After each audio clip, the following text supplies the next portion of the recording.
नमस्कार। हम हाजिर हैं लेकर आज के समाचार।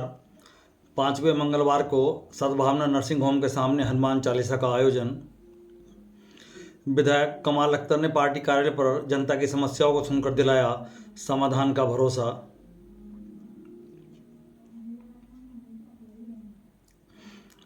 एनपीपीए ने मधुमेह सहित 30 जरूरी दवाओं के दाम किए तय, नई कीमत दुकान पर चस्पा करेंगे मेडिकल स्वामी।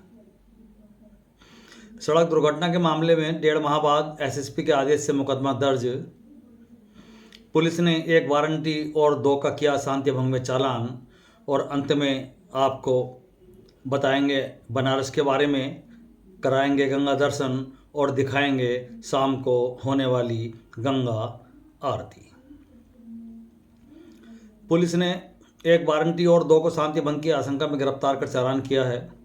शाहपुर निवासी सरफराज पुत्र कलवा 2022 के मुकदमे में वारंटी चल रहा था। इसके अलावा सलेमपुर गांव निवासी रिजवान पुत्र फरीउद्दीन और मोहम्मद अयाज को शांति भंग में गिरफ्तार कर संबंधित अदालतों में पेश किया है। सड़क दुर्घटना होने के 1.5 माह बाद पुलिस को एसएसपी के आदेश से मुकदमा दर्ज करना पड़ा। घटना 15 अप्रैल की है। नीतू पत्नी सोनू निवासी हसनपुर पालकी थाना शोहरा का कहना है कि वह 15 अप्रैल को अपने 4 माह के पुत्र शिवान के साथ भाई ऋतिक पुत्र ब्रजपाल की मोटरसाइकिल पर बैठकर बिकनपुर से ससुराल जा रही थी। जैसे ही पंतजलि मेडिकल के सामने पहुंचे तभी एक दूसरे बाइक सवार ने पीछे से टक्कर मार दी। इसमें भाई, उसका पुत्र और वह घायल हो गई और वहीं से गुजर रहे ट्रैक्टर की चपेट में भी आ गई। महिला का कहना है कि बाइक का चालक उसके दोनों पैरों को कुचलता हुआ आगे निकल गया। राहगीरों की मदद से उन्हें अस्पताल में भर्ती कराया गया, जहां डॉक्टरों ने ऑपरेशन करके उसका एक पैर काट दिया और दूसरे पैर में राड डाल दी, लेकिन उसका दूसरा पैर भी काला पड़ता चला जा रहा है। महिला की शिकायत पर एसएसपी के आदेश से छलियाट पुलिस ने मामला दर्ज किया है। राष्ट्रीय औषधि मूल्य निर्धारण प्राधिकरण ने 30 जरूरी दवाओं की खुदरा कीमत तय कर दी है। इसमें vitamin D3 oral solution, calcium vitamin supplement, मधुमेह रोगी दवा, हृदय रोग की दवाओं के साथ साथ अंग प्रत्यारोपण में इस्तेमाल होने वाली दवाएं भी शामिल हैं। केंद्रीय औषध विभाग, रसायन और उर्वरक मंत्रालय के औषध विभाग द्वारा जारी इस आदेश के अनुसार एनपीपीए ने दवाओं की कीमत ड्रग प्राइस कंट्रोल आर्डर 2013 के प्रावधानों के तहत की गई है। एनपीपीए ने कहा कि कुछ चुनिंदा फार्मूलेशन के लिए दवाओं की कीमत तय की गई है, उन्हें नई दवा की श्रेणी में रखा गया है। आदेश में जिन दवा बनाने वाली और मार्केटिंग कंपनियों के नाम हैं उन पर यह आदेश लागू होगा। आदेश में स्पष्ट कहा गया है कि तय की गई कीमत में जीएसटी नहीं जोड़ा गया है। हड्डी रोग की दवाएं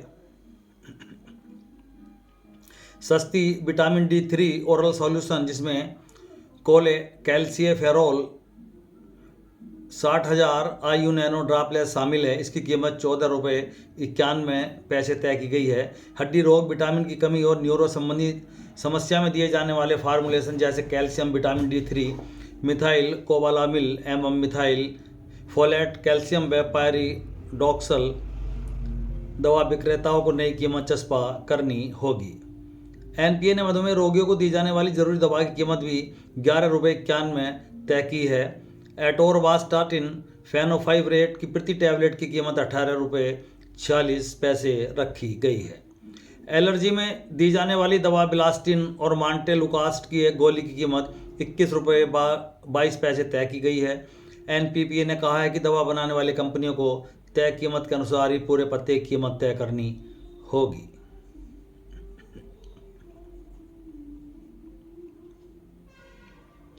विधायक कांट कमाल अख्तर ने कार्यालय पर क्षेत्र से आए हुए लोगों की समस्याएं सुनी।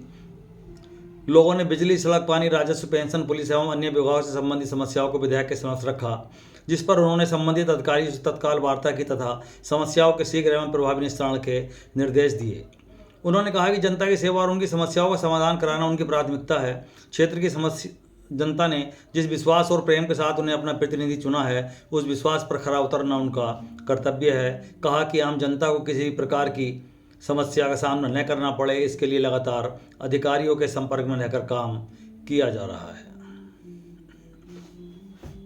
जेठ माह पुरुषोत्तम मास के 5वें बड़े मंगलवार के अवसर पर श्री सिद्धवली गुरुजी सेवा संस्थान के द्वारा सामूहिक श्री हनुमान चालीसा का पाठ एवं भोजन प्रसाद वितरण कराया गया। संस्थान के संस्थापक अरविंद चौधरी गुरु ने बताया कि संस्थान पिछले 4 मंगलवार को प्रेम भाव से धार्मिक आयोजन करता आ रहा है और हनुमान जी बाबा के आशीर्वाद और सभी बंधुओं के सहयोग और भक्तों के आगमन से कार्य संपूर्ण हो रहे हैं। आज सद्भावना नर्सिंग होम के सामने चौधरी कुंवरपाल सिंह के आवास पर यह कार्यक्रम किया गया, जिसमें भारत माता हनुमान जी महाराज के सामने दीप प्रज्वलित करके हनुमान चालीसा का पाठ हुआ। हनुमान जी की आरती, भारत माता के जयकारों के साथ कार्यक्रम का शुभारंभ हुआ और भोजन का भोग लगाकर सबको भोजन प्रसाद ग्रहण कराया गया। अब हम बात करेंगे भारतवर्ष के ऐतिहासिक शहर बनारस की। बनारस को मोदी के शहर के रूप में भी अब जाना जाने लगा है। वहाँ की गंगा आरती विश्व में प्रसिद्ध है और इस समय बनारस शहर जो है वो पूरे विश्व में आकर्षक का केंद्र बना हुआ है। बनारस में 84 घाट है जो अपनी ऐतिहासिक और धार्मिक महत्ता के लिए दुनिया भर में प्रसिद्ध हैं। गंगा नदी की लहरों पर क्रूज की सवारी, इन सभी घाटों और शाम की भव्य गंगा आरती का नज़ारा देखने का बेहतरीन और आधुनिक तरीका है। 80 घाट यहाँ का सबसे लोकप्रिय और जीवंत घाट है। यह अपनी सुबह बनारस के लिए जाना जाता है। दशामेव घाट यह सबसे मुख्य घाट है, जहाँ शाम को होने वाली भव्य गंगा आरती देखने के लिए हजारों लोग जुटते हैं।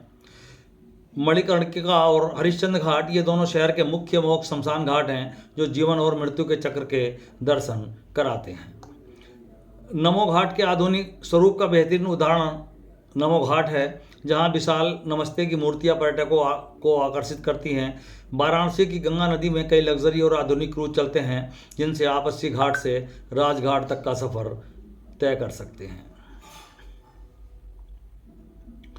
अलकनंदा काशी लग्जरी क्रूज यह भारत का पहला लग्जरी अंतर्देशीय क्रूज है, जिसमें एयर कंडीशन, बड़े ग्लास पैन और ऑडियो कमेंट्री की सुविधा है। इसका किराया लगभग 500 से 1000 प्रति व्यक्ति के अनुसार है। बुकिंग आधिकारिक वेबसाइट या टिकट काउंटर रविदास घाट से की जा सकती है। भगीरथी क्रूज यह एक डबल डेकर 2 मंजिला क्रूज है। इसमें नीचे का डेक एसी और ऊपर का डेक ओपन खुला रहता है। यहाँ आप चाय कॉफ़ी का आनंद लेते हुए घाटों का नज़ारा देख सकते हैं। एसी सीट के लिए लगभग 900 और नॉन एसी सीट के लिए 700 रुपये प्रति व्यक्ति किराया लगता है। श्री विश्वनाथम और विवेकानंद जैसे क्रूज भी गंगा में चलते हैं, जो काफ़ी सस्ते और आरामदायक होते हैं। बनारस के घाट और शाम की गंगा आरती अपनी प्राचीन भव्यता और आध्यात्मिकता के लिए विश्व प्रसिद्ध है। लगभग 84 घाटों वाले इस शहर के अधिकांश घाटों का पुनरुद्धार 18वीं शताब्दी में मराठा शासकों द्वारा कराया गया था। बनारस दुनिया के सबसे पुराने जीवित शहरों में से एक है। गंगा नदी के किनारे बसे इसके 88 घाट शहर की मुख्य पहचान है।